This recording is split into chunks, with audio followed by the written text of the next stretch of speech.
Good evening friends, ETF business school में आपका बहुत बहुत स्वागत है। इससे पहले जो वीडियो थी हमने बताया था कि ETF बिजनेस स्कूल जो हमने स्टार्ट किया है इसका पर्पज़ क्या है, इसके अंदर हम जो वर्कशॉप चलाएंगे उसके अंदर हम आपको क्या देने वाले हैं, क्या आप सीखने वाले हैं।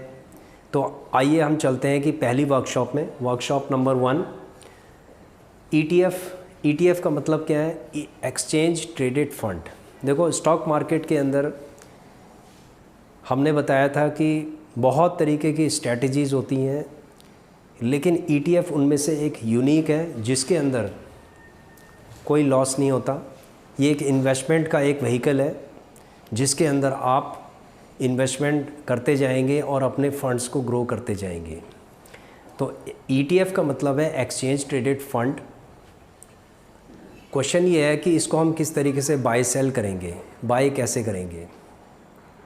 देखो, जैसे आप एक नॉर्मल स्टॉक को बाय करते हैं इसी तरीके से आप ETF को बाय करते हैं, ठीक है। अब जैसे कमेंट में एक्चुअली कुछ लोगों ने पूछा था कि सर ये ETF और स्टॉक में क्या फ़र्क होता है। स्टॉक एक ऐसी चीज़ है जो एक सिंगल, जैसे कंपनी का एक सिंगल स्टॉक है। जैसे सपोज़ मान लीजिए कि हम एग्जांपल लेते हैं TCS एक स्टॉक है कंपनी का, और ITBs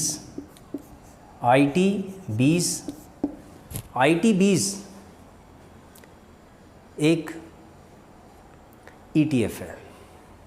इन दोनों में डिफरेंस पता चल गया आपको। TCS का जो स्टॉक है और ITBs एक इंडेक्स की तरह है। जब बहुत सारी कंपनियां, TCS हो गया, इन्फोसिस हो गया, इस तरीके के विप्रो हो गया, बहुत सारी कंपनियां जब मिलके एक बंच बनाती हैं तो उसको ETF कहते हैं। देखो, इनमें से जो सिंगल कंपनी है वो जीरो भी हो सकती है, लेकिन ETF कभी ज़ीरो नहीं होता। जैसे फॉर एग्ज़ाम्पल हम एक एग्ज़ाम्पल लेते हैं, एक छोटी सी स्टोरी थी, आप लोगों को पता होगा कि एक सिंगल जो लकड़ी होती है उसको आप आसानी से तोड़ सकते हो, लेकिन जो एक लकड़ियों का एक गट्ठा होता है उसको तोड़ना बहुत मुश्किल होता है। उसको तोड़ना क्यों मुश्किल होता है? क्योंकि बहुत सारी जब लकड़ियां मिल जाती हैं तो क्या होती है, वो एकता में बल है। इसी तरीके से ETF जो होता है वो बहुत सारी कंपनियों की एकता होती है और वो एक बहुत ही डिसिप्लिन के साथ मार्केट के अंदर इन्वेस्टमेंट होती है उसमें, और इस तरीके से वो धीरे धीरे करके जो ETF है वो ग्रो करता है। तो आपने बहुत कुछ समझ लिया होगा ETF के ऊपर कि ETF क्या चीज़ है। अब ETF के हम कुछ एग्जांपल देते हैं, जैसे निफ्टी बीज है, PSU बैंक बीज है, IT बीज है, फार्मा बीज है। ये सारे, इन सबको मैनेज कौन करता है? Asset management companies. जैसे निपॉन AMC कंपनी है, उसको ये मैनेज करती है निफ्टी बीज को, IT बीज को, PSU बैंक बीज को। इस तरीके से AMC कंपनीज़ के द्वारा ये मैनेज होते हैं। अब हम चलते हैं ETF डाइवर्सिफाई किस तरीके से होता है। देखो, होता क्या है कि अगर आप किसी भी एक कंपनी के अंदर अगर आप इन्वेस्टमेंट करते हैं तो वो शायद ज़ीरो भी हो सकता है, ये हमने पहले भी बताया था। लेकिन ETF ज़ीरो नहीं हो सकता है क्योंकि ये डाइवर्सिफाइड होता है। इसमें बहुत सारी जो कंपनियाँ होती हैं वो इन्वेस्टमेंट करती हैं और इसको एक इन्वेस्टमेंट व्हीकल बनाती हैं। तो ये भी एक डाइवर्सिफाइड होता है।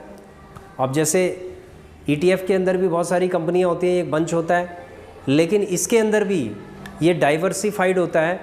ETF भी डाइवर्सिफाइड कैसे होता है? जैसे इक्विटी ETF कहते हैं, जैसे निफ्टी बीज हो गया, PSU बैंक बीज हो गया, ये सारे इक्विटी डाइवर्सिफाइड है, इक्विटी है, ETF कहते हैं इसको। दूसरा होता है सेक्टर ETF। सेक्टर मतलब सेक्टोरल रिलेटेड हो गया, जैसे फार्मा बीज हो गया तो वो फार्मेसी से रिलेटेड हो गया, तो इसको हम सेक्टोरल ETF कहते हैं।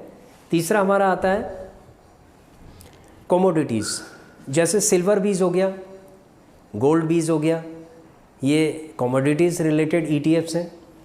उसके बाद आ गया इंटरनेशनल ETFs हैं कुछ, जैसे MON 100 है, हैंग सेंग बीज है, MON 100, मोतीलाल ओसवाल नास्डैक, 100 और हैंग बीजा, ये इंटरनेशनल ETFs हैं।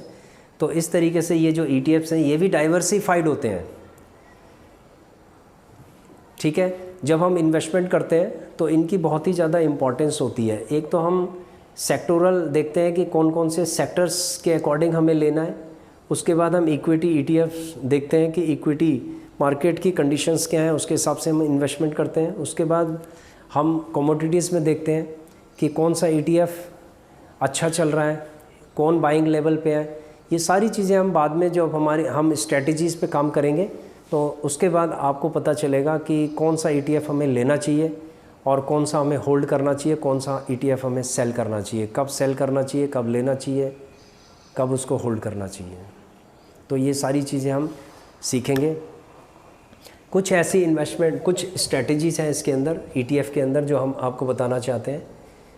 जैसे buy and hold, buy and hold, उसको बाय करना है, उसको होल्ड करना है। जैसे वो आपको ग्रोथ देती है वैसे ही उसको सेल करना है। मान लीजिए 5% आपका मंथली अगर 5% हो गया तो उसको आप क्या सेल कर सकते हैं, 3% हो गया उसको सेल कर सकते हैं। वो डिपेंड करता है आपके ऊपर कि आप उसको किस तरीके से एक रेगुलर इनकम का एक सोर्स बनाना चाहते हैं। दूसरा हमारा आता है डॉलर कॉस्ट एवरेजिंग। देखो होता क्या है कि ETF और स्टॉक्स के अंदर एक बहुत ही बड़ा मेजर डिफरेंस होता है जो बहुत कम लोगों को पता है। जब ETF नीचे गिरता है, मार्केट जब नीचे गिरती है, ETF भी नीचे गिरता है, तो हम उसको एवरेजिंग कर सकते हैं, आंख बंद करके उसको एवरेजिंग कर सकते हैं, क्योंकि उसके बाद उसको ऊपर आना है अपने सपोर्ट से। लेकिन जो इक्विटीज़ है, जो स्टॉक्स हैं, उसको एवरेज करने का बहुत बड़ा ख़तरा होता है। बहुत सारे लोग एवरेज करते रहते हैं, उसको नीचे गिरता जाता है, एवरेज करते जाते हैं, एवरेज करते जाते हैं, और वो और नीचे गिरता जाता है। उससे क्या होता है कि उनका जो पोर्टफोलियो का जो फंड है हमेशा वो माइनस ही रहेगा। लेकिन ETF के अंदर ऐसा नहीं होता है। ETF के अंदर मान लीजिए आपने गलती कर भी दी है तो आप क्या कर सकते हैं कि जो लेवल आपने लिया है, आप क्या है कि उस लेवल से मान लीजिए 3% अगर ऊपर भी चला गया तो हम उसको क्या है कि हमें एग्ज़िट करने की भी हमारी एक स्ट्रैटेजी होती है, जिससे कि हम प्रॉफिट में एग्ज़िट कर सकते हैं। धीरे धीरे करके हम क्या है कि वहाँ से एग्ज़िट करते रहेंगे प्रॉफिट के साथ साथ, हम उसमें कोई भी लॉस नहीं लेंगे। तो ये सारी स्ट्रेटजीज़ हम आपको, जो हमारे 10 वर्कशॉप्स होंगे, लर्निंग वर्कशॉप्स होंगे, उसके बाद हम आपको बताएंगे कि किस तरीके से हम इन वर्कशॉप्स का हम इम्प्लीमेंटेशन कर रहे हैं।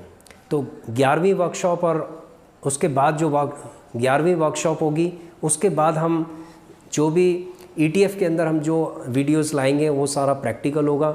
आप लोगों को ये बताएंगे कि कहाँ पर हमने बाय किया है, कहाँ पर हमने होल्ड किया, उसको कितने दिन तक हमने होल्ड किया और कब हमने इसको सेल किया प्रॉफिट के साथ।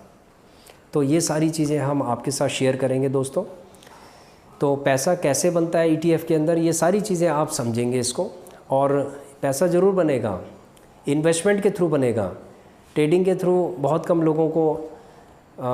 लोगों का पैसा बनता है और वो हमेशा लॉस में रहते हैं।